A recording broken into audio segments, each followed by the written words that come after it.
What is going on, everybody? Welcome back to the Faithful Fanatic Show. This is your 8th straight Victory Monday. We are live here on DSM-Media's Philadelphia YouTube and Twitter channels. Guys, first and foremost, if you are new to the channel, if you are watching on Twitter, do us a favor. Make sure to follow us on all social media platforms. More importantly, our Twitter page. It's the best spot to interact with us. We're most active on there, compared to Instagram, Facebook, TikTok, etc.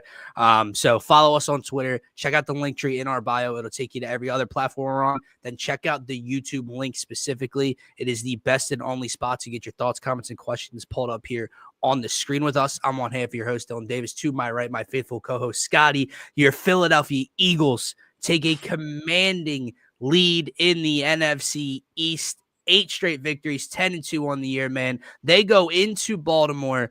No Devontae Smith, no problem. No Darius Slay, no problem. Reed Blankenship, no problem. Quinyon Mitchell banged up, no problem. Dallas Goedert gets banged up, no problem. It doesn't matter, Scotty, because this is the best, toughest, most physical, most complete team in the National Football League. What a win yesterday, man. It didn't start as pretty as we would have liked or have hoped for. And if you have one complaint or one negative thing you want to look at with this team, we can talk about it throughout the show. If drop it in the comments, that would be the slow starts, right? You don't want to keep getting out to 9, 10-0 point deficits. If Justin Tucker makes that extra point last night, it's 10-0 in the first quarter. But regardless of that, man, this team, this offensive line, Saquon Barkley, A.J. Brown, they are so physical. They are so resilient. They wear on you over the course of games. Saquon with another fourth quarter spurt. I think he had 63 rushing yards in the fourth quarter alone with a 20-plus yard touchdown to extend the lead to 2 scores. And then the defense, man, we talked about it on the pregame. What could elevate your thought or this team's ceiling for a Super Bowl championship this year? And that would be the defense. If that defense can build off of their performance against Washington, against the Rams, and do it to Lamar and Derrick Henry, then we are really looking at something special brewing. And my God, they essentially held this team to 12 points through 4 quarters, Scotty. Yeah, man. You hit a bunch of nails on the head there. It was just an incredible performance.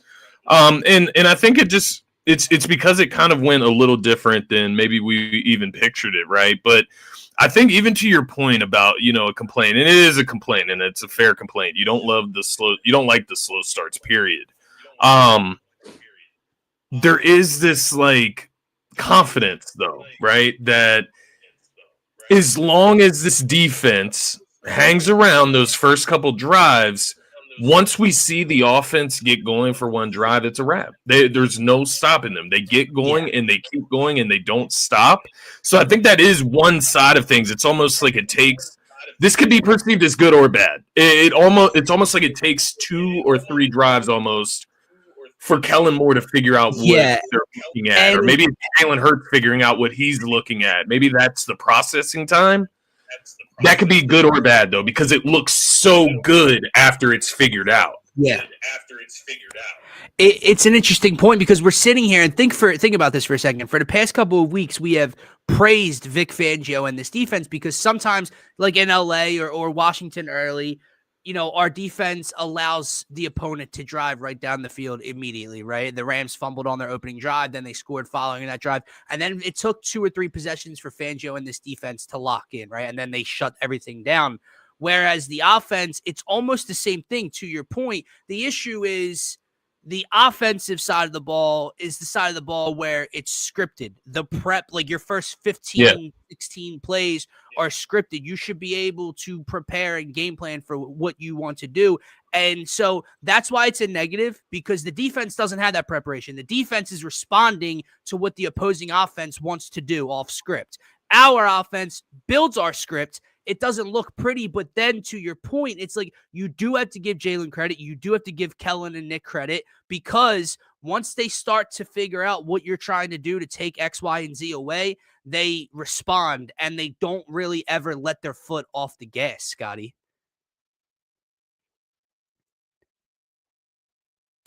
I can't hear you for some reason.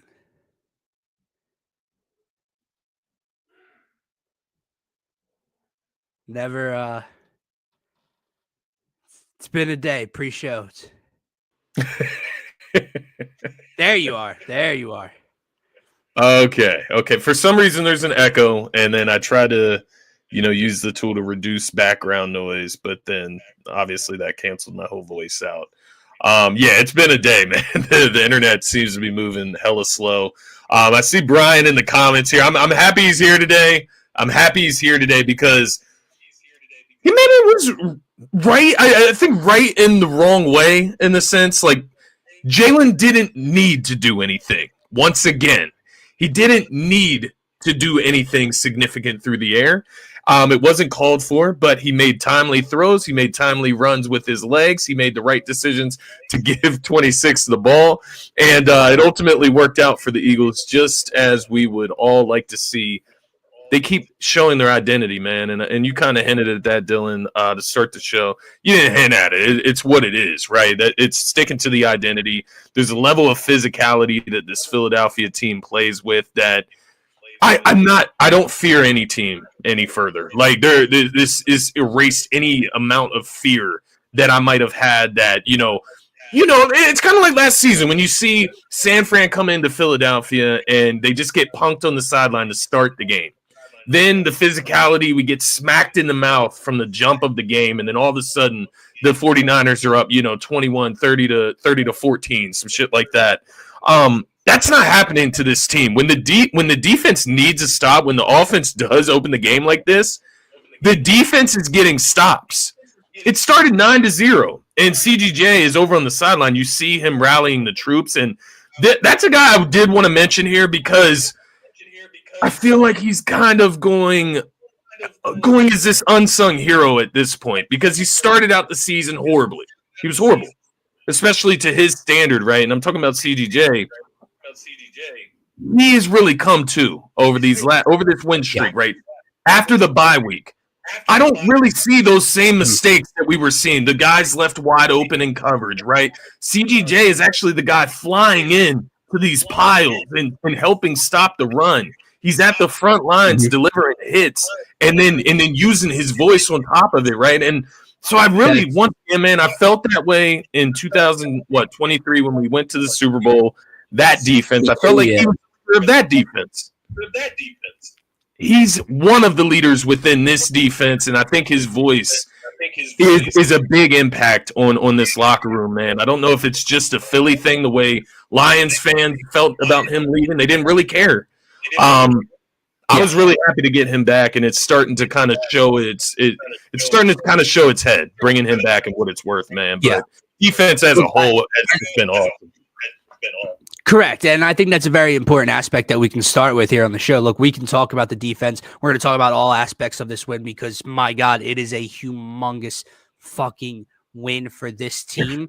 We can talk about Saquon Barkley, Vic Fangio, all of it, and we will. But building off of your CGJ point and to TR's comment here, there is a culture that has been built and instilled this year that we questioned at the end of last year and that we questioned through the first 4 weeks of this season. And I think we've talked about it, right? We've talked about the vibes. We've talked about having fun. We've talked about Jalen smiling and laughing and Saquon having a good time and not caring if he gets the touchdowns, on the goal line. He wants Kenny G to get the ball. AJ's having fun, etc. But if you go back to yesterday, man, it's the entire crew. It's the entire team. To TR's point, we go down 9-0. And CJ Gardner-Johnson pulls the entire defense over on the sideline and rallies the troops. You hear Nick Sirianni talk about it at the end of the game, figuring out whether he should take the 3 a couple minutes earlier or go for that 4th down call and really try to bury that clock. Devontae Smith not playing on the sideline, telling coach to go for it. You got this. CGJ telling Nick, go for it. That. We got you if it doesn't happen. The Saquon touchdown, Lane pointing to the end zone. I don't know if you saw it. The Jalen run, the play before the tush push, where he lays out and he's like half an inch short at the goal line. Yeah. Saquon in the background, smiling, pointing at the end zone, thinking Jalen took it to the house. There's a culture, there's an energy, there's a funness that this group of guys did not have as a unit last year, man. And when you have that combined with all the talent. See, that's the difference, Scotty. You can have all the fucking talent in the world. It does not matter if there is not a culture in place in that locker room. And on both sides, every single guy from top to bottom seems to be bought into whatever it is that has been built there, man. So it really is. It's a lot of fun to watch. And clearly, like, they're having fun doing it. And I know that sounds so cliche, and I know it's going to sound corny to a lot of people, and people look at them as less than humans because they make millions of dollars playing game. Dude, they are grown men playing a kid's game. They're having fun, and it's showing when you're that talented. Yeah, no, I completely agree, man. You hit a big thing there, and it's Nick Sirianni. It's not just him. It's Jalen Hurts also stepping up as a leader, building that connection with Sirianni like we heard about over the bye week, man. And you can just tell the airwaves are open amongst this team. They're able to talk to each other honestly. They're able to clear the room. There's none of this like underlying drama that we saw last year. You remember when we got to the point in the season where AJ Brown's at his fucking locker? And he has to like. Scotty, when is the last time you've heard a rumor? When is the last time there's been like a leak of something negative being built up? I mean, not since before the season. Before the bye week when they're 2-2. Yeah, fair. Yeah. But it's amazing, man. It's amazing. I totally agree with you. I think these guys are selfless, and it plays a huge part in going out there and winning a Super Bowl, like winning a team-oriented goal, which is what they're obviously trying to do, man. Even the stuff on defense, like Jalen Carter, he's not out here getting multiple sacks a game, man, but he's having a fucking ball opening up lanes for his guys to go make plays off of that defensive line. He's loving Jordan Davis next to him, helping him stuff the run. Like, it is amazing, man. Like, even, like, dude, the defense, like, it's weird. I'm getting chills over my body because I'm thinking, and I'm like, the names on the defense, it doesn't feel like this is the best defense we've ever had. Right.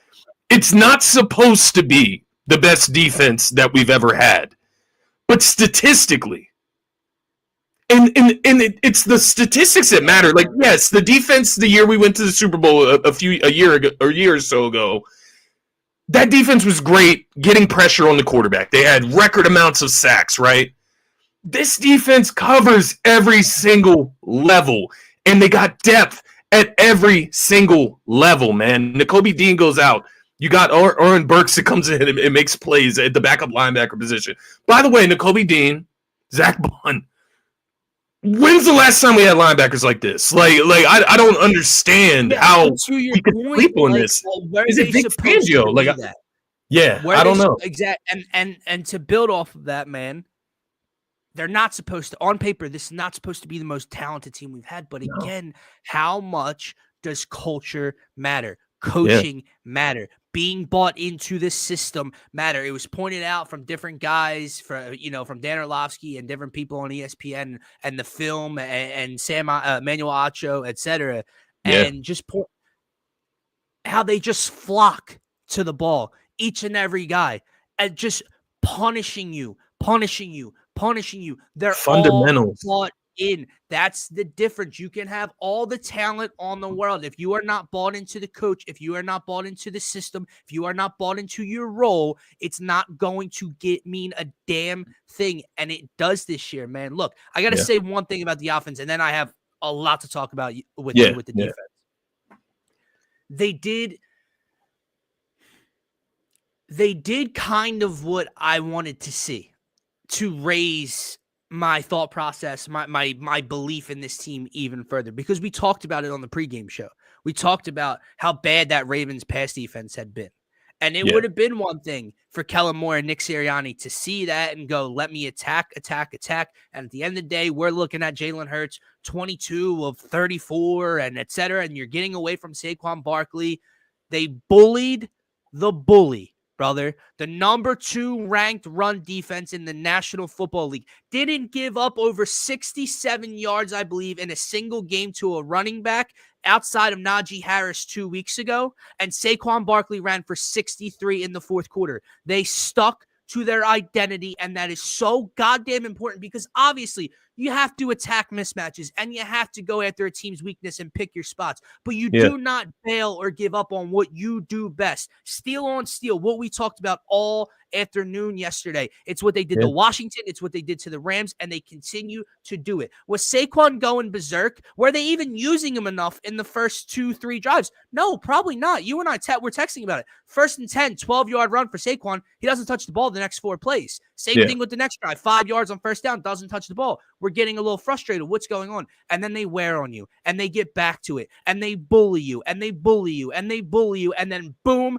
the home run gets hit, and Saquon takes it to the end zone to put you up 2 scores. It happens again and again and again. That is what this team does, man. A.J. Brown, the stats don't show it. 66 yards, those slants. Again, that one drive. Good luck, bro. Just continuing to try to bring him down over and over again. And then, you've had 3 straight plays of A.J. Brown. Here's Jalen Hurts for 8 yards. Here's Saquon Barkley for 11 yards. Dude, they bullied the bully. That is their identity. They are the most physical team in the National Football League. And that's what I love because come January, I don't need or want to question. Man, what do you think we're going to go? What do you think we're going to do against Detroit today offensively? What do you think we're going to do against Green Bay today offensively? No, you stick to your fucking strengths. And that's what Kellen Moore and this offense has been doing. And they punish you late in games. Yeah, it wears on him, man. And Saquon, going against Saquon for an entire game, it wears on you. And you just started to see the Ravens' armor crack and crack and crack. And then it just busted wide open. Saquon to the house, man. And those are gut punches. Yes. Those are knockout punches. Not even gut punches. Those are knockout punches. Like when you see Saquon go into the end zone, 30, 40, 50 yards. I don't even know where to stop when you count up like that. But the dude just has breakaway speed. And you start to see the plan, man, because you talk about how does Saquon still have the energy to outrun the entire defense? You don't run him into the ground in the first half. So, I do get it. It's almost like we just have to be patient about it. But, no, I completely agree with you, man. That is it. It's not exactly what you want to see. You would love... No. Look, this is it. You would love to see them be able to air the ball out whenever the hell they want, right? Have the big plays to A.J. Brown down the field for touchdowns every single game. We would love to see it. Hurts 250. It's fun. Yeah. But when you get to the postseason, if you're playing football in Philadelphia in the blistering cold in January and February, you're going to run the fucking football. You're going to have to. You're going to have to stop the run. You're going to have to run the football. And that's what they're showing they can do. It doesn't matter who comes into Philadelphia. Point, Scotty, what they've been run doing, the football down their throat, man. Talking about it. We haven't even really played. I know it was probably cold in Baltimore yesterday, but we haven't played in the cold yet, right? Yeah. And when you have to tackle A.J. Brown and Jalen Hurts and Saquon Barkley over and over again, later on in the game, you're not going to want to put your shoulder in there. You're not going to want to put your head down. Later in the game, it's just that arm's going to be sticking out. And I promise you're not bringing down Saquon Barkley in the fourth quarter. You're not bringing down A.J. Brown in the open field by putting an arm out there and trying to stop that momentum. It's not happening, bro. It's a beautiful thing to watch. And I kind of chuckled when Nick said earlier, we're kind of a boring team. And I understand it, but to me, they're the furthest thing from boring. It's not boring for me. It's boring.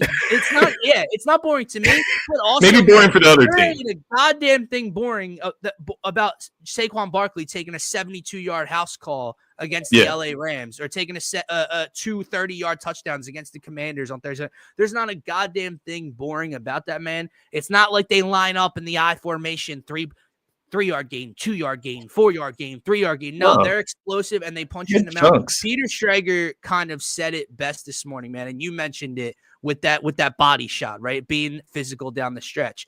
It's when you talk boxing, you think jab, jab, jab, and you're setting up the big shot. It's not that with what this team does.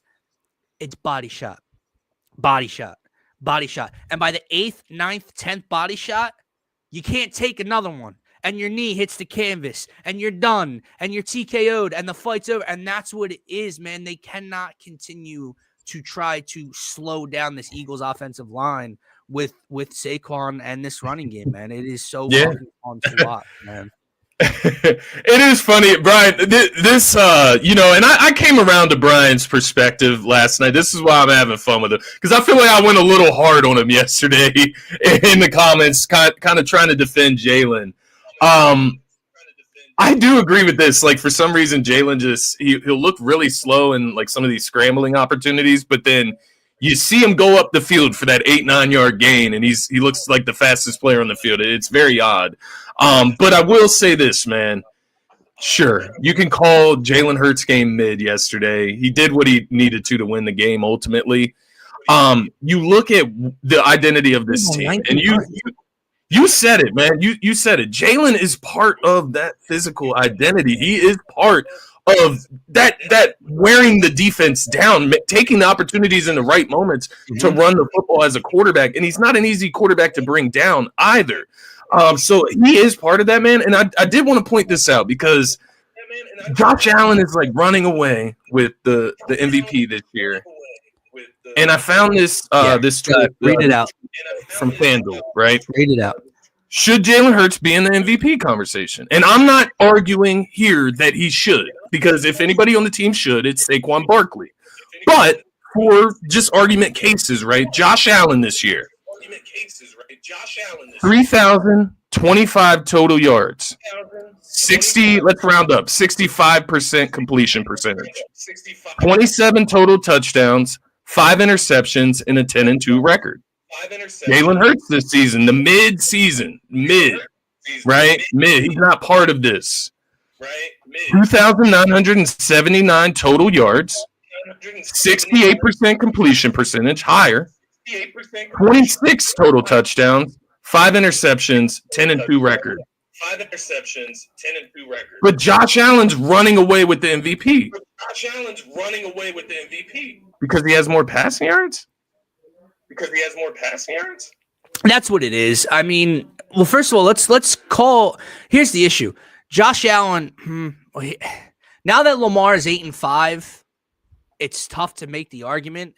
But Lamar Jackson is more of the MVP than Josh Allen is, it's hard to make that argument. But if you want to go back to, I wish they could play head to head, Lamar Jackson, the Baltimore Ravens, fucking smoked Josh Allen and the Buffalo Bills as one of their 2 losses this year. Lamar's numbers are much, much better than Josh Allen's. It's a good year. It's a good year, man. I get it. Like, I get it, Brian. He's passing to Matt Collins and Khalil Shakir and, Dawson Knox last night because Dalton Kincaid's hurt. Like, I get it, but like the numbers are what the numbers are. And the one thing I would say, like, to this point, Brian, I know you don't like him, and that's fine, man. But like you told me and Scotty yesterday, Jalen has to play out of body for us to have a chance. We're gonna get blown out their crib without Devontae Smith and beat their fucking ass for 3 quarters yesterday. And I just want to throw this out there. We threw 5 passes yesterday. Like, I feel like in Brian's mind, he thinks the Eagles and Kellen Moore have to do that because they don't want to put the ball in Jalen's hands. Brian, it's a part of who they are. They beat you down and they run the football and they control the clock and they wear you down, and then the big plays come from Saquon. That's who the Eagles are. Has nothing to do with Jalen Hurts being inadequate as a passer. Has nothing to do with the sort. He threw the ball 19 times yesterday. What did you want him to look like in 19 pass attempts, right? And outside of that, the beginning of the game, I hear you. The slow starts are the one thing we can talk about. I'm sure Jalen has a part, or maybe a big part, to play in the slow starts. But let's go back to the play calling to start the game. The scripted plays that we opened up with. 1st and 10 to start the game. Saquon Barkley handoff. 12-yard game. We went pass to a Paris Campbell curl route, a design screen behind the line of scrimmage to Will Shipley, and then rolled Jalen out to his right where Britton Covey was the primary receiver. Yeah. There's something flawed with that play design, Brian. The next drive, Saquon Barkley, 1st down. See, but this is the problem. See, like, that's just so stupid to me. I need what you need a metric. I need at least 200 yards passing. Brian, I'll give you again. I'm going to wrap up this Jalen conversation and move on to the defense. You want 200 yards passing, Brian? Is that like your metric? Because before the Rams game and this game, when he hasn't had to throw the ball, previous to that, he threw for 278, 311, 264, 236, 230, 202, and 221. There's your 200, Brian. It just doesn't have to be called upon each and every week to make him some premier quarterback, man. They run the football behind the best running back in the game. Mind you, this is 2 straight weeks without Devontae Smith that they went on the road and got impressive-ass wins. Like, they do not have Devontae fucking Smith right now. So, I get it. And I'm not arguing. It looks bad early sometimes. I'm not arguing Hurts over Allen. I'm just pointing out that the runaway MVP, Josh Allen, has similar numbers to mid Hurts that you're declaring him mid or below average even. Right. Like Hurts is mid, but who's the standard, the MVP or not? Interceptions, the total yards, the records, they're damn near identical, but one's elite and the runaway MVP, and one's this mid quarterback that only can run the ball to Saquon Barkley. It doesn't add up. It just doesn't add up. I'm not saying Jalen Hurts should be in the MVP conversation. I don't think the passing numbers put him in that category. I agree. Yeah. That's where Saquon Barkley comes in. So that's that. However, man, enough bickering about Jalen Hurts, enough talking about Saquon Barkley. We're all Eagles fans. Do it for weeks to come. He's on pace to break Eric Dickerson's rushing record. This defense, I mean, my fucking God, this defense just continues to raise my expectations, raise my hope, raise the ceiling of this team because it's different, man. It is so different. It's one thing to, do it to Jaden Daniels and a rookie on the road on a short week. Yeah. It's another thing to do it when you take over SoFi Stadium with your fan base. Hell, it's one thing to do it against Joe Burrow, who, mind you, if you like passing numbers, Joe Burrow and that offense are scoring like 38 points a game. Eagles held them to 17 in that one.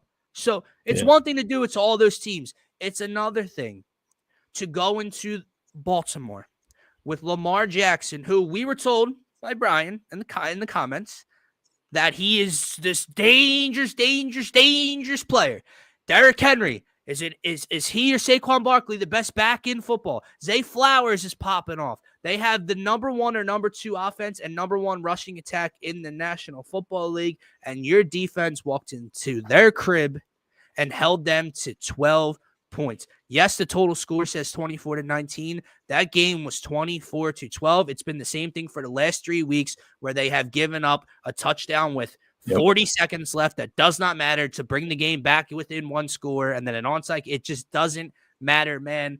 Zach Bond all over the place. Nakobe Dean, Jordan Davis might have had his best game in an Eagles uniform, and it probably is underlying, from the eye test. Jalen Carter, did he play every snap yesterday? He gets held on every play. He opens up holes for everybody else. Nolan Smith with another sack, and then my God, Cooper fucking DeJean buries. He's already buried Jamar Chase in open field, Scotty. He's already stopped him on a 4th down. He comes up and buries the biggest monster in the National Football League, sweeps him off his goddamn feet, and plants him into the turf. Man, this team, this defense, I should say, it's elite, brother.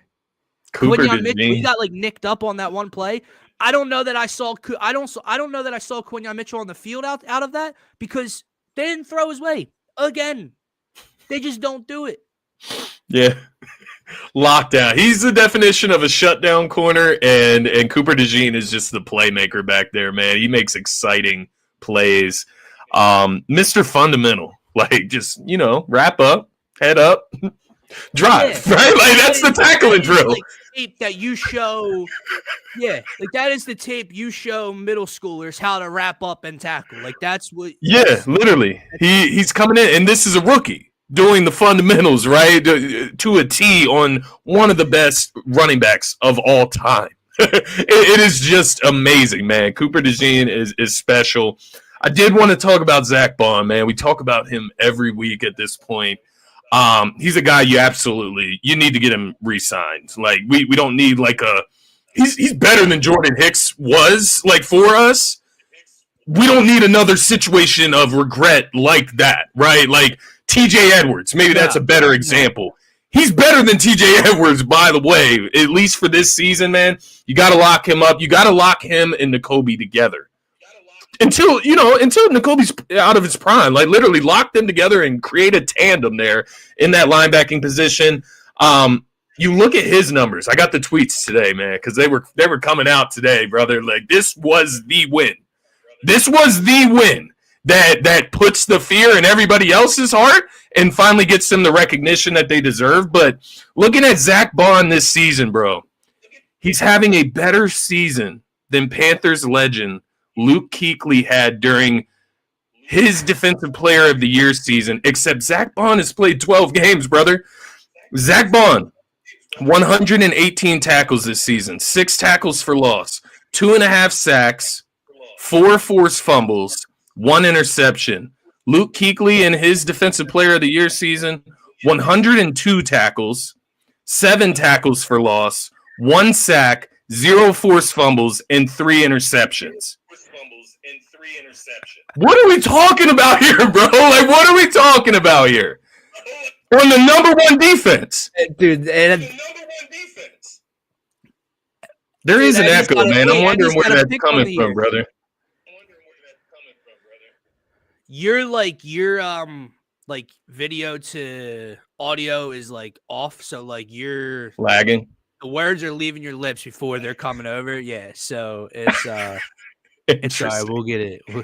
It's no big deal. Should I refresh? I just wait for you to finish, and then I'm like, all right. Nah, I mean you can try it if you want to. I can hold down the chat for a minute or two. All right. Let me get a chance here, man. Let me see. Go do that, man. Go to that. TR, stay here with me, hang out. Hunter, where's your ass at? But no, Scotty is 1000% correct. Luke Kuechly is a future Hall of Famer, and Zach Bond, 12 games into his Eagles tenure, is sitting here with 118 total sacks, which is just fucking ridiculous. But I think it just goes to the point that they're bought in, man. Like when a guy like Zach Bond is consistently around the ball, and then you watch Nakobe Dean follow it up, and he's consistently around the ball. And then you watch Cooper DeJean or Reed Blankenship flying around. They're consistently around the ball. That's the type of coaching that Vic Fangio brought over. And I'll take it a step further. We sit here and we praise Howie Roseman for the Saquon Barkley signing, and rightfully so. Obviously, thank you, New York Football Giants. We talk about it week in and week out here. What the impact that Saquon Barkley has brought to this team. Vic Fangio is number 2 on that list. Like Zach Bond's right there, Quinyon Mitchell, Cooper DeJean. The addition of Vic Fangio taking over and coaching this defense has made all the difference in the world, and it's why I talked about it on the pregame show yesterday. What that unit could do for me yesterday to just change my overall thought process on this team. Not changing my overall thought process. I did power rankings on Thursday with Scotty, if you guys were watching, and I thought the Eagles were the most balanced team in the National Football League, but I just wanted to see this test. Scotty said it before he went out. That game, this was the win to sit here and talk about it. For them to come out and do this, and for Zach Bond, a guy that was kind of a special teamer, rotational piece in New Orleans before coming over here. Not sure. He wasn't even supposed to start. Like, let's not get... Devin White was a Philadelphia Eagle this summer. Nakobe Dean was being put down and talked about poorly in training camp, and he's not catching up, and he's too small, and he's too slow. These 2 guys have come into Vic Fangio's scheme, and they're the connecting piece from the front end to the back end. And there's just so much that I think has changed over the course of this 8-game winning streak for this defense. And Vic Fangio, man, is in the beginning of the year, you got no pressure. You couldn't stop the run. You got nothing from this offensive line. And whether that was the young kids not giving 100%, being out of shape, Jordan Davis, Jalen Carter can't play every snap, whatever it was, that's no longer the issue. They are dominating at the defensive tackle position. They held contain on Lamar Jackson yesterday. They have 2 linebackers that are flying all over the field and making plays. They have multiple interceptions combined on the year. They have multiple forced fumbles combined on the year. And then in the secondary, you have the 2 possible rookies of the year in Cooper DeJean and Quinyon Mitchell stacked up with a guy in C.J. Gardner-Johnson who is your vocal leader and has, like Scotty had mentioned earlier, been a lot better since the first couple weeks of the season. Reed Blankenship makes plays. This defense is not the most talented defense on paper that we may have had in our 2 previous Super Bowl runs, or more talented than those 2 Super Bowl runs. But what Vic Fangio and his system and his culture, right? Because if you guys remember in the summer, Jalen Carter and Jordan Davis talking about how Vic is old school and the way he coaches you and the way he gets on you and holds you responsible in all facets throughout the week. That's huge. And maybe it took a little bit longer, and that's why the first 4 weeks we had question marks and what this team could be, it couldn't be. We're at that point. We're at that point where this is the most complete, best football team in the National Football League. Let's see. Just listen in this days from the Jalen slander. This team is what you do. Yeah, man, I think, and that's another thing. I think the last year, the claps and some of the players and the leaks that were sprung to reporters and the stories and articles that were being written and personalities and everything, this team wasn't very likable. I think Scotty and I talked about that last year, and never holding themselves accountable and hopping on social media after a bad loss or an ugly win and promoting self-statistics and accolades, and it just wasn't pretty. And honestly, I think Darius Slay and a couple other guys continued doing it at the beginning of this year when they were 2-2, and they just weren't very likable. And all of a sudden, something in that bye week and after that bye week changed, and maybe it was as simple as that meeting where the players told Nick Sirianni to quote unquote be himself. Whether it's Vic Fangio and Kellen, I don't know what it is. I don't know who has completely transformed this locker room, but the fun that this team is having, the energy they play with, the lack of egos, I think is something Scotty mentioned earlier as well. Just Saquon Barkley, hunting Eric Dickerson's record, doesn't care to be out there in the fourth quarter in a blowout. Nick Sirianni told him a couple weeks ago he could go for his personal record. You guys remember the clip of him sitting on the bench. He didn't even know what his personal record was. And he said, no, let the young guys eat. Jalen Hurts, smiling, having fun, not robotic. Just all of that combined is a little bit of the difference within this team. Scotty should be back in here shortly, guys. Sorry, I'm kind of just rambling on here as I gather my thoughts. But there's so much I have going on in my head. This was such a big win. And it's different than last year, right? Because we can sit here and go, well, Jalen matched up with Lamar and Saquon matched up with Derek, and they went on the road and got this win. Well, we did things like that last year, right? Like a couple weeks ago, we beat Joe Burrow.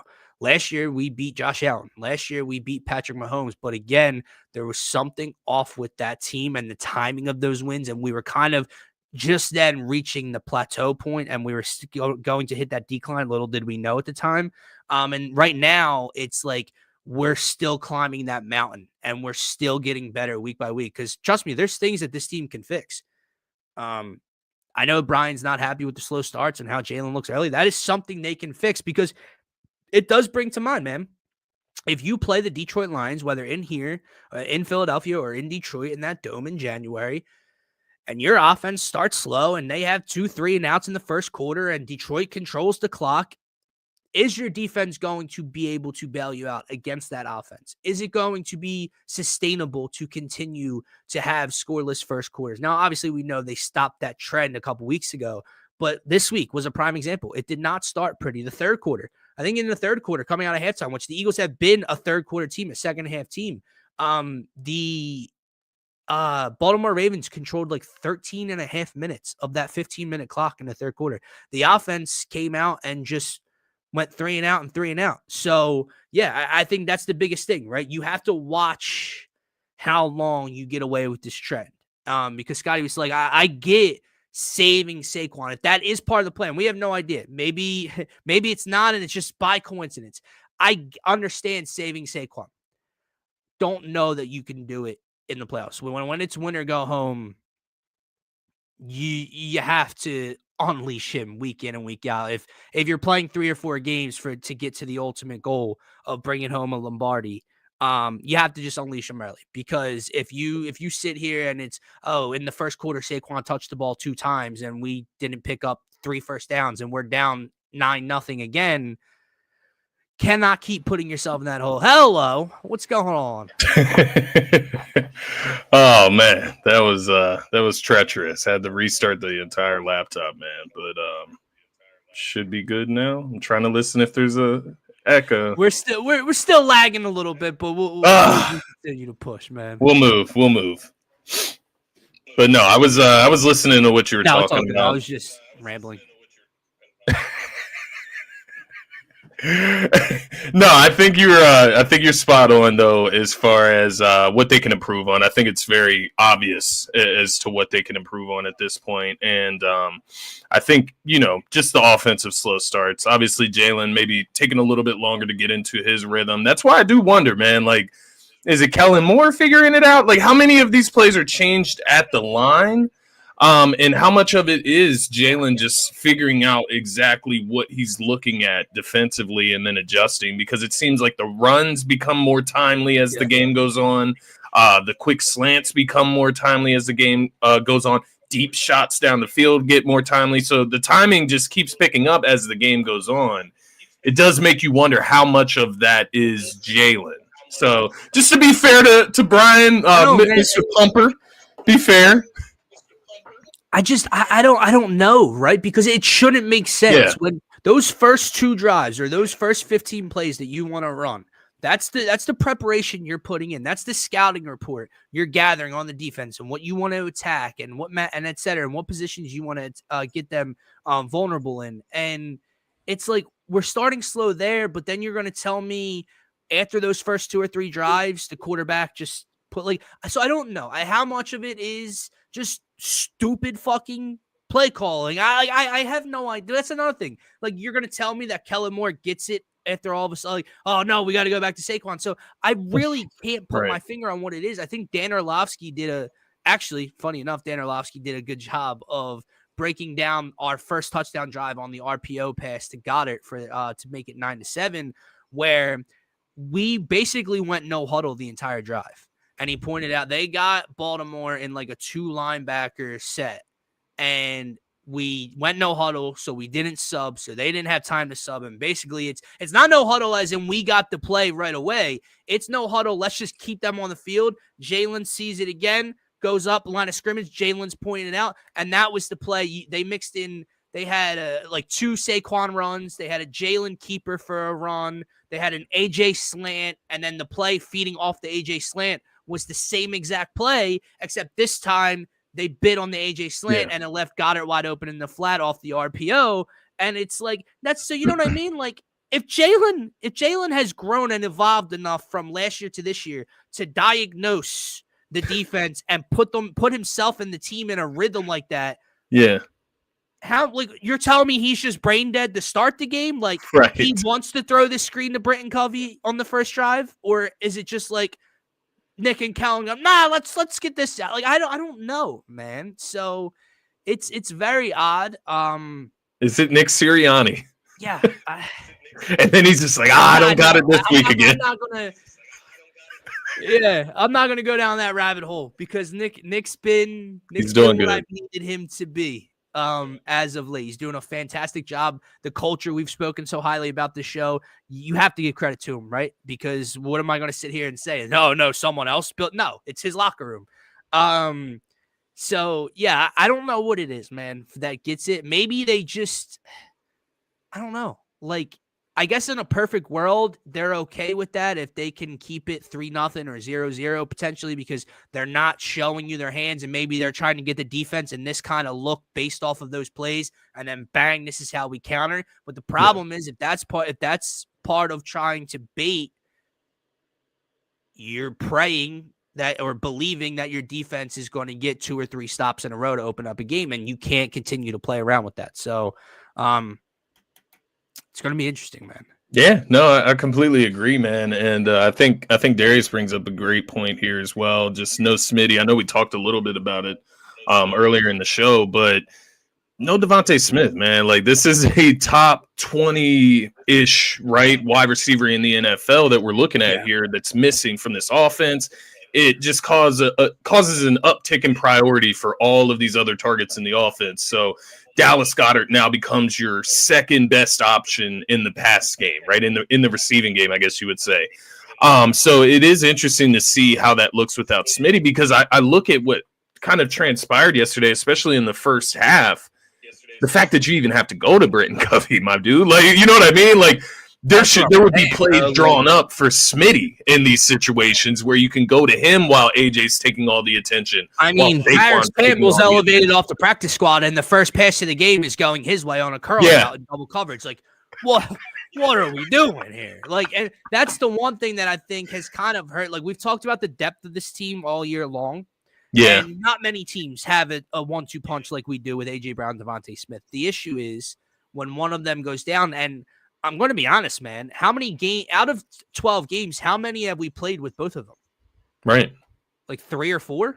Like total, like whole games we've played maybe 3 or 4 missed with 2 of them paired together. 2.5 games or 3.5 games? Well, you got to think, this is his second miss in a row, right? Right. AJ missed 3 or 4. AJ missed like 4. Smitty missed 2 in a row, and then Smitty got the concussion halfway through the Saints game, and I believe missed the net. Like the Tampa game. Not played a lot together. Yeah, like they have just not played a lot together at all. And again, that's impressive that they're 10-2 and they're winning games like this. But it's like Jahan Dotson, man. It's like. He's not doing it for me. No, like, because all right, put it this way. When we first got him and we were like, man, he's your third option. And then he's not doing anything with the 2 of them playing alongside of him. I kind of just start to think maybe this offense is it just isn't designed for a third wide receiver to be heavily involved, right? The problem is, we haven't had many games where he's had to be a number 3 because he's had to be a number 2 almost the entire season, and he can't get fucking involved. Yeah. Like, honestly, bro, I think I'm at the point like where like Olamide Zaccheaus is not having like this stellar season for Washington, but I would honestly rather have him as wide receiver 3 just because Jahan Dotson, there's just nothing that he does like good. He's like just average at like everything. It feels like maybe not even average, man. I might have to eat some of what I said earlier in the season about Jahan Dotson because he does look like not even close to a third round wide receiver, right? Like he looks pretty mediocre. But as we were going through that, I thought back, man, and we sit here and we look at these 2 losses on the season, brother. One without AJ, and the other without AJ and Devontae Smith. Without both. And we're freaking the fuck out against the Buccaneers. We're freaking the fuck out when we lose that game. Like, it is kind of amazing to just, like, and by the way, Cooper DeJean wasn't playing or starting. Vontae Maddox was still in the mix. I believe you had no Lane Johnson in Tampa Bay. You're right. No Lane and no Smitty and no AJ. And, like, if we just take a self-inventory as a fan base, we have to sit back and try to understand we are not patient people. Some more than others, some understood a little bit, some just had this blind faith that, we need to be. Look, it wasn't okay how they just got their fucking shit kicked in Tampa Bay, especially in the stadium you got booted from in the same fashion the year before. This team seems to have our number. It hurt. I mean, but if we want to take inventory of what the season has really been, that's the kind of where I want to wrap up this conversation, man. Because part of this show is, are they the team to beat in the NFL? Are they the best team in the National Football League after seeing that win? And I don't want to hear how, the Ravens are 8-5, so how really good are they? Oh, don't even bring that conversation fucking up to me, because everyone and their mother was on Baltimore nationally. There were people in comments, social media, people were scared. The Eagles were shorthanded still. No Devontae Smith, they were not fully healthy in this matchup. Yeah. Are they the team to beat? And I think the thing that pisses me off and eats at me is when people go, no, it's Baltimore and it's been Baltimore. Yeah, Philly's playing well now. Dog, Detroit started 2-1. We started 2-2. We're 10-2. They're 11. What the fuck is that? You know what I mean? Like, why? why is it being portrayed as if Detroit has been a juggernaut for 12 weeks and we were for 5 weeks, but really good for the last 6 or 7?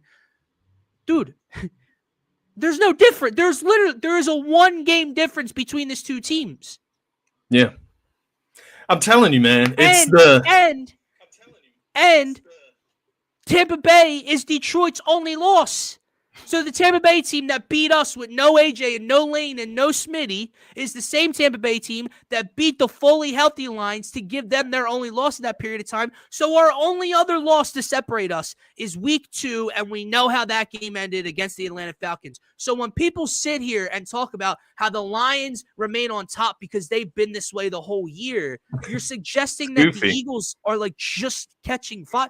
It's the same season almost. Yeah. No, it's goofy, man. I do agree with that point as well. You look at the Lions, and I swear, bro, it's what we were talking about the other day on Turf Talk. The flashiness and the willingness in the fourth quarter when you're up double scores, the willingness to run the score up, get up into the 40s, into the 50s a couple times this season for the Detroit Lions. And it leaves a lasting remark, especially on the casual viewer, right? It's more exciting for them to see points scored ultimately. So I understand why, especially for like casual viewers, why they might think that. It's the analysts, right, on ESPN and these other big national networks that really get me with that type of talk. It's the people that we listen to, right? And, you know, it just doesn't make sense. If you're watching these teams week to week, who has been the more impressive team the last few weeks? Like, forget the beginning of the season. Even though it does matter into your overall record, you're not going to be the same team that you were at the beginning. So I don't expect the Lions to be that same team that lost to the Bucs either in week 1. Right? Right, but think about what you just said. You are right, but at the same time, they'll say the Lions have been playing good ball ever since the beginning of the year, but our win against Green Bay in week 1 doesn't matter because doesn't count. Not the same Green Bay team. Green Bay wasn't ready. What is it? What do the Lions get credit for all games and we don't? It was early, or is it equal playing ground? Because we beat Green Bay in a different fucking country, and it had to count as one of our home games. But I got told that was too early. But the Lions, since they won one more game in that too early stage than we did, they're legit, and they've been this way this entire year. It doesn't make sense. And the metrics will tell you, you know what I mean? At this point in the season, with the competition that each of these teams have played so far, the metrics will tell you who the better defense is. So then I guess it just comes to, you know, how much do you value, how much especially with all the injuries they have. I'm not talking about you. I mean the viewer out there, right, that thinks the Lions are better than the Eagles. It's not, maybe they think it's close. Maybe it wasn't, you know, that close in the previous weeks. It just got close for them. It depends how much they value the Lions offense and how much they think it's better than the Eagles, compared to how much you value defense. And yeah, what Martian just said, line that shit up, because I want to see it myself. I want to see who is going to be the more physical team, who's going to stay true to their identity, right? Who's going to resort out of these two teams when they go head to head? Who's going to resort to using those wide receivers, right? The Jamison Williams, the Amon-Ra's, or the AJs and the Smitties. Who's going to resort to that and not stay true to their identity, right? And it's going to make for a hell of a matchup. I think the way this season's playing out, it's ultimately making home field advantage mean so much more, especially because I'll be 100% honest with you. I feel a whole lot better about the Eagles beating Detroit and Philadelphia, honestly. And obviously, right? But like one reason, the cold weather. I think it just... You bring teams into the cold weather, I think it benefits our roster. I think the Lions are one of the better built teams. No. I want to make one thing very clear as well. You're not just bringing one team here. You're bringing a very specific quarterback here in the cold weather. Yeah. Bring that Southern Cali raised and school. Bring that motherfucker here in January. Get him out of that heated. Get him out of it. Yeah. Okay. And guess I got news for you, bro. I mean, they luck out. I'm gonna be honest with you. They luck out down the stretch because they get Green Bay at home this Thursday. They get Buffalo. We just saw those conditions. They get Buffalo at home. They go to Chicago. That's the Bears. Just fired Matt Eberflus. They Windy go City, to though. California to take on the Niners, and then they play the Vikings at home. So they luck out, right? Because it's Detroit, it's the Dome, and they get these cold weather teams at home later on in the season, and they're not going to be battle tested in that frigid weather. It's going to be so important. And I got to tell you, dude, I am a Packers fan on Yes, Thursday sir. night. I am a Bills fan the week after that. I am a Bears fan. I am each and every one of these teams fans the rest of the way through because I want home field. Line it up, run, dude. Yeah. Bring anybody here come January, and I promise you, you're not gonna like the outcome for your team. You're just not going to. So yeah, it's going to be fun to watch this season. You want to see Jared Goff for Jalen Hurts? Come play here. Oh man, what an exciting time, man. This is this win does feel different. I don't know if it's just because of Baltimore and the pedigree that they come with, man. You just know they play hard, they play physical. You know Harbaugh is going to have them ready to go. You know what Lamar Jackson does. You know what it is, King man? Henry. It feels like a different win. It's a humongous bounce back from last year. That bad taste in our mouth of last year. It's a way to get back, but also it's validation. It validates your hopes and beliefs that this team is a Super Bowl favorite or Super Bowl contending team.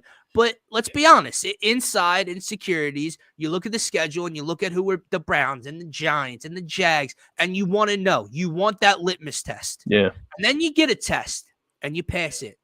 Then you get a slightly more difficult test and you pass it. And then you get the final exam. That was the final exam. And you crush it. You know what I mean? You get your A minus. Let me give him an A minus. Aced it. Yeah. Like you aced it last year. That's it. And now you get to come home and you get to fight for home field advantage with what, 4 of our final 5 games being at the Link. You're like 13-point favorites to open up against Bryce Young and the Carolina Panthers this weekend. You play Put them away early, man. Another test. Another test. You get the Commanders. Oh, we'll see you guys again. And then you get Cooper Rush, and then you get Drew Lock or Tommy DeVito to end the goddamn season, both at home. And, we'll see where we line up come January. But that was the final exam of the season for me. Because what are you going to tell me? Oh, well, they still got to play the Steelers. So what are you going to if they lose to the Steelers and they go 14-3? You're going to tell me the Eagles aren't real? Right. Is that going to knock them down a peg for your money? No, it's not. So I will say, the man. only thing that yesterday made even further for me, man, is this team legitimately might go 15-2, and I'm not really joking. Yeah, because every team that I look at, man, and it's where I've just been gravitating towards since this win streak started, right? And as these wins start to pile up, you look at every team across the board, and you can find an area where the Eagles are significantly better. And that's the way I look around the rest of the NFL. What does this team do well? Well, the Eagles do that well, and they do this, right? And that's the way I look at the Steelers, the Commanders in Washington, right? Like anything they can do, we can do it better. Like that is what this team is. And the fact that the Ravens, right? The Ravens, the number 1, number 2, whatever they are in rush defense this season, can't stop the running attack when you know it's coming. Like you know what we're about to do. We didn't leave our identity. If you watch the tape, we did what is shown on the tape. It was there. You just couldn't stop it. And that to me, man, that speaks volumes towards their chances throughout the rest of the postseason. Because as we discussed, man, the identity matters. The lack of physicality matters. And you can argue this is the most physical team in the NFL. This is the most balanced team in the NFL. Yeah. And they're different from their 2 Super Bowl appearances. And what I mean by that is, I think their defense, just as a unit, is much, much more balanced and trustworthy.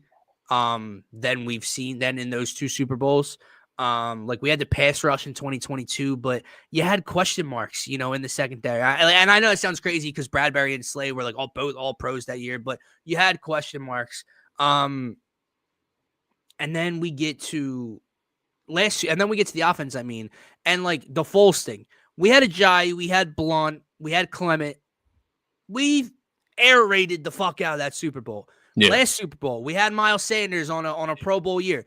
We threw the fuck out of the ball. It was a Jalen Hurts legendary performance. This is different because when you're talking about my point is we got lucky beating the Patriots. Not lucky, but like you out threw Tom Brady. And then in last game, you found out by trying to out-throw Patrick Mahomes. What they are so successful at now and this year is something that not any other team can do, and that is run the football the way they can. Yeah. We're not talking like just a solid run game and an open. No. You cannot stop it. And that is the bottom line. So when you're playing a Patrick Mahomes or a Josh Allen or a Lamar Jackson again or anybody in the Super Bowl or Jared Goff in the NFC Championship,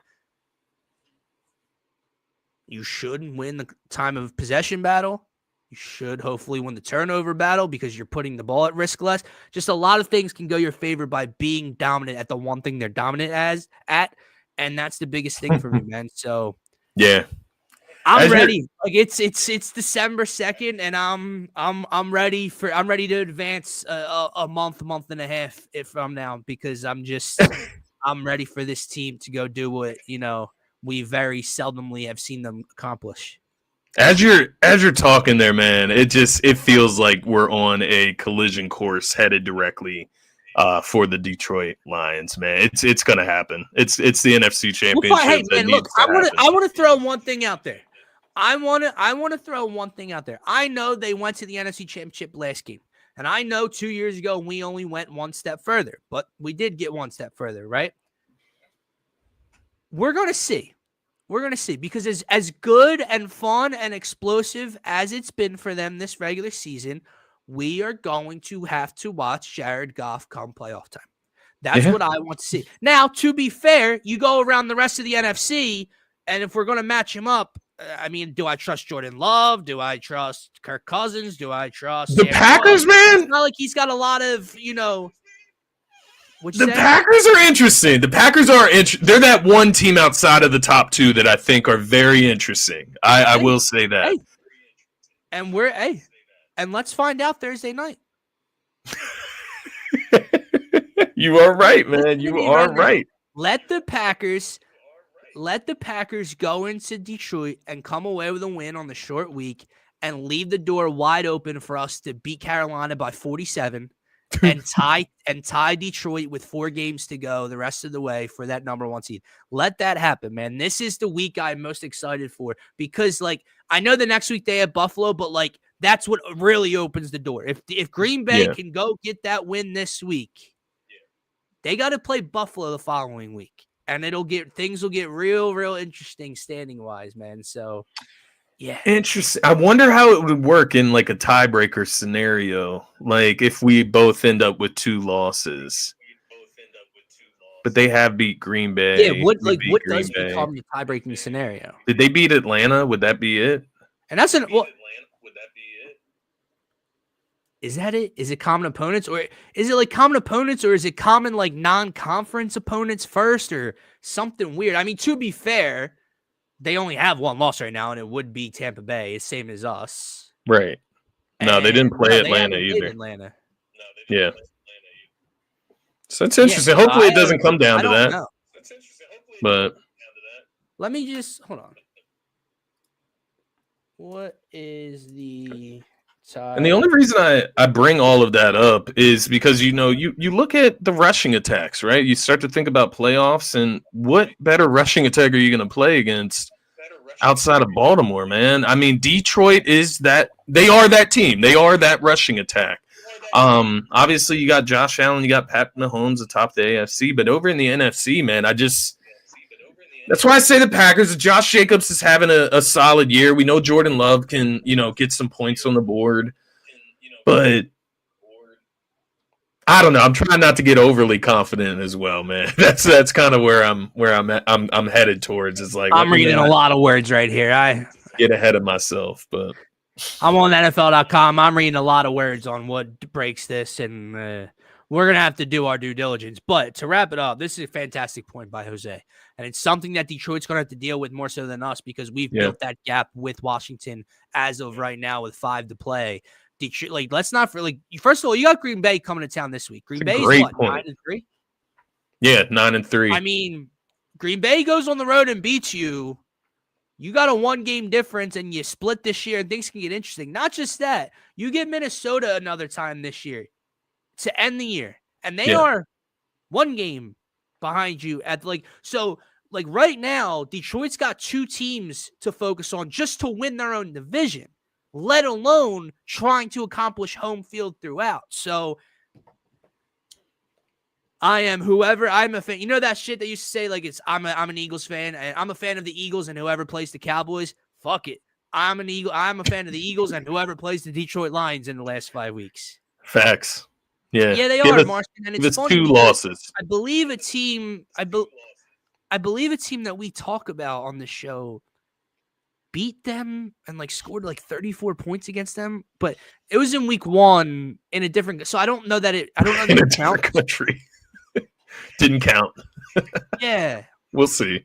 Yeah, because Green Bay had to play in a different country. Because they had to play. We didn't have to. They were the only team. So it wasn't fair. It wasn't fair to them. And it was in week 1. So, teams are just getting acclimated and, they're not their usual selves. So that doesn't really matter, Scotty. But what does matter is that the Lions won the first 2 games of the year. And those count because they've been playing great ball all 12 games so far.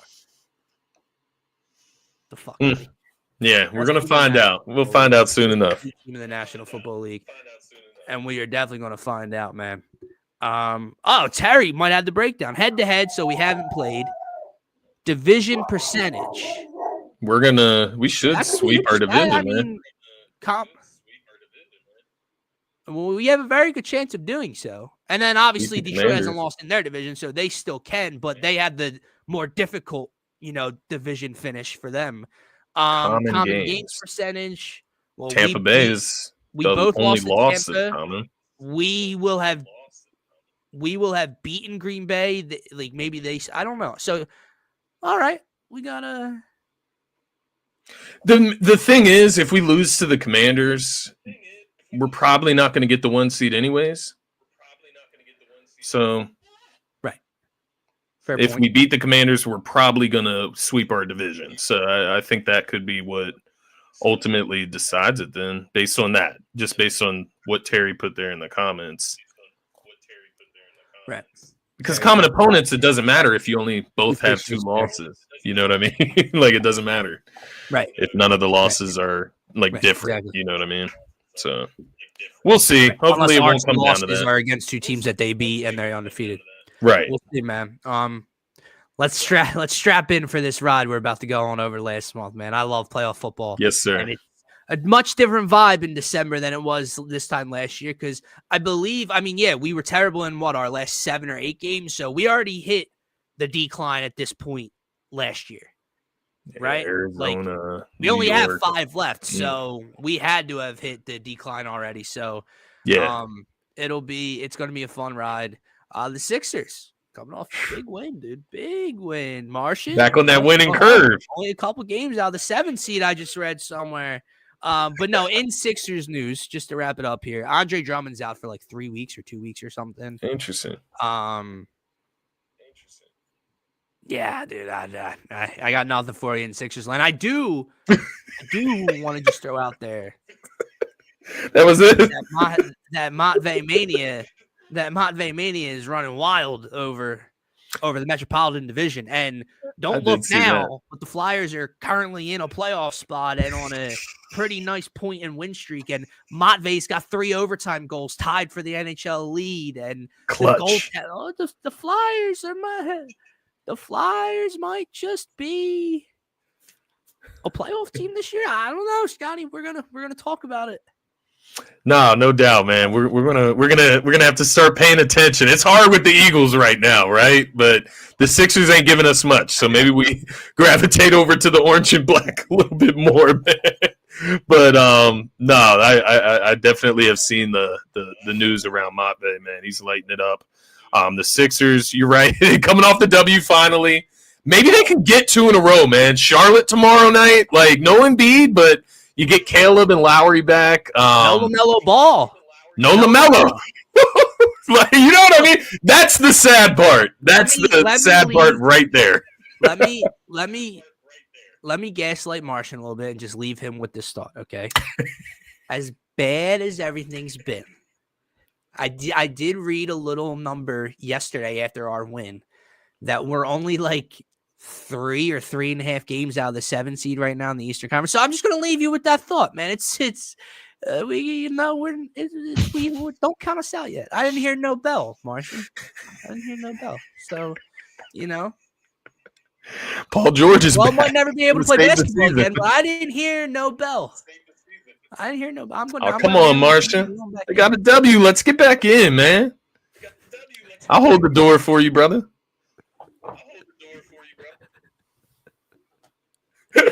Let's get back in. Are you out of your fucking mind? Don't take me serious. I hope y'all not taking me serious. I know you guys could tell when I'm joking, man.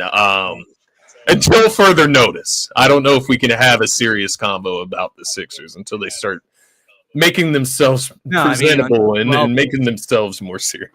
Until Joel Embiid's able to suit up for his 5th game of the season. Personal reasons. That they are, brother. That they are. However, 3 games out of the 17.